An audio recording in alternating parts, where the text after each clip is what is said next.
Apocalipse, capítulo 9, fala de um texto e um contexto que a geração que estiver presente, misericórdia, misericórdia. Atente para isso. E tocou o sexto anjo a sua trombeta, e eu vi uma voz que vinha das quatro pontas do altar de ouro, que estavam diante de Deus, a qual dizia ao sexto anjo, que tinha a trombeta solta aos quatro anjos que estão presos junto a grande rio Eufrates. E foram soltos quatro anjos que estavam preparados para a hora, e dia, e mês, e ano, a fim de matarem a terça parte dos homens. E o número dos exércitos dos cavaleiros era de 200 milhões.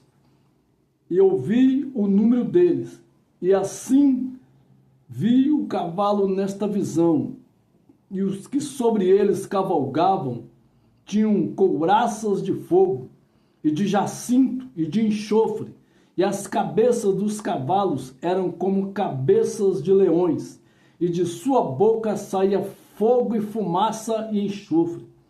Por estas três pragas foi morta a terça parte dos homens, isto é, pelo fogo, pela fumaça e pelo enxofre que saíam das suas bocas, porque o poder dos cavalos está nas suas bocas e nas suas caudas, porquanto as suas caudas são semelhantes à serpente e têm cabeças e com elas danificam.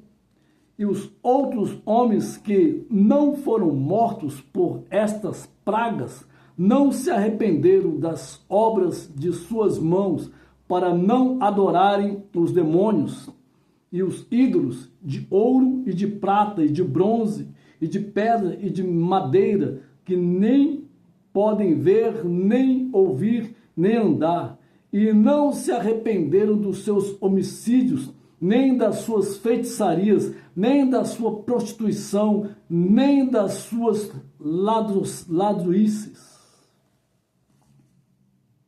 Essa é uma mensagem de juízo sobre a terra, gente.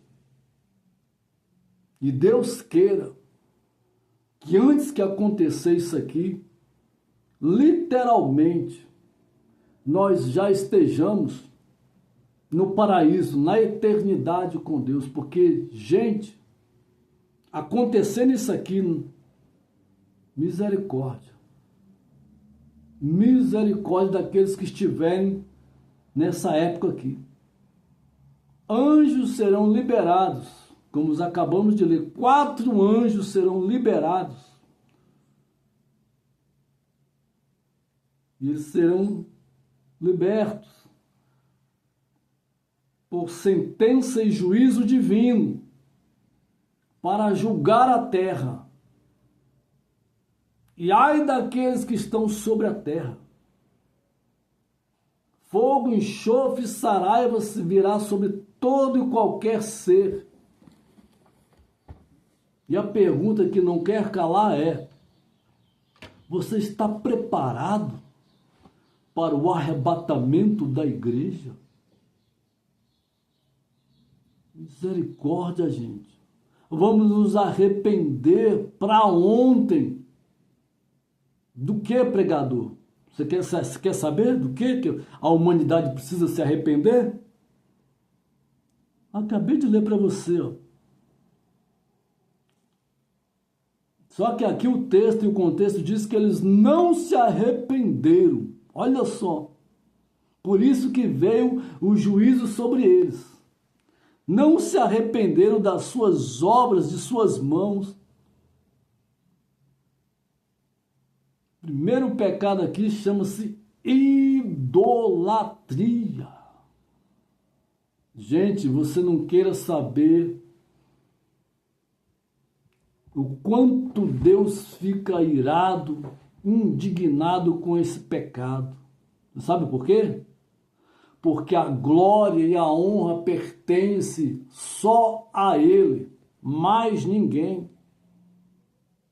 A humanidade está pecando gravissimamente, colocando ídolos acima de Deus. Aí veja bem o que vai acontecer.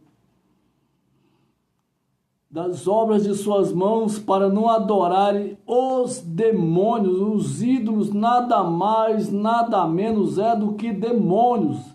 Pare de ser tolo, deixe de ser tola. Você não está adorando a um Deus, a uma deusa, a um anjo ali esculpido, não. Você está adorando, reverenciando, se curvando a um demônio. Você já parou para pensar nessa realidade do mundo espiritual, trazendo para o mundo físico? Gente, isso é muito grave. Olha o que vai acontecer. Ídolos de ouro, de prata, de bronze, de pedra, de madeira, de gesso, né? Tem ídolos de tudo quanto é forma, de tudo quanto é matéria que você possa imaginar. Eu já vi ídolo até de rapadura, só para você ter uma ideia. O cara esculpiu ali. Salmo 115. Tem olhos, mas não vê. Tem ouvidos, mas não ouve. Tem nariz, mas não cheira. Tem boca, mas não falam. Tem mãos, mas não apalpam. Tem pés, mas não andam. Tornem-se iguais a eles os que os veneram e o adoram, diz o salmista. Salmo 115, gente. E aqui no livro de Apocalipse, que é o desfecho de todas as eras, vai ser o desfecho de todas as eras. Aí, meu amigo, se você não estiver preparado e ter a Cristo Jesus como único Senhor e Salvador na sua vida, essa maldição aqui vai ser impetrada sobre todos aqueles que se curvam, adoram, prostram, adoram, veneram ídolos de prata, ouro, barro, pedra, bronze, mármore, alumínio, madeira, gesso. Aí, meu amigo, a ira de Deus vai vir sobre essa humanidade. Idolatria, Deus abomina. Mas a cultura do mundo é uma cultura politeísta. O mundo adora N deuses e deusas, mas nesse dia aqui, se não houver arrependimento, o Senhor Deus não vai passar a mão na cabeça de ninguém, gente. Seja coerente, seja consciente que você não está adorando a Deus, você está adorando a um ídolo, a um demônio, porém esteja ali transvestido de uma pseuda santa, nada a ver com os originais, de Gênesis a Apocalipse, de Apocalipse a Gênesis. Deus abomina a idolatria. E no capítulo 22, quem vai ficar de fora? Quem? E ficarão de fora os cães, os feiticeiros e os que se prostituem, e os homicidas e os idólatras, e qualquer que ama e comete e pratica a mentira. 1, 2, 3, 4, 5, 6 classes de pessoas que vão ficar fora do reino dos céus. E não é eu que estou falando não, gente. É o Novo Testamento. Pare e pense na sua vida. Você tem adorado a Deus ou aos ídolos?